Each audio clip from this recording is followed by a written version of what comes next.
Naiiyak ako. Naiiyak ako na natatawa. Naiinis ako. Di ba kasi nag-exam kami?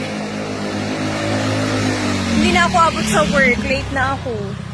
Paano ang hirap din ng taxi? Parang may ganap kasi dito sa SLU. Oh my goodness. Sobrang stress ko tuloy. Naglalakad na ako pa uwi. Saka na ako nakataksi. Saka ako nakakita ng taxi kung wala na, late na.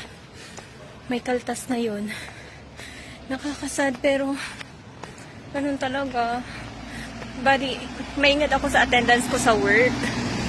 Tapos ayun, makakaltasan ako tapos affected na yung performance ko. Okay, stress, diba? Kaya mahirap ipagsabay yung work saka yung pag-aaral. Grabe. Sana may mag-sponsor dyan. Nai-stress ako, promise.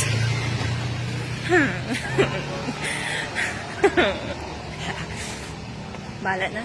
Ano kayong gagawin ko para mawala yung stress?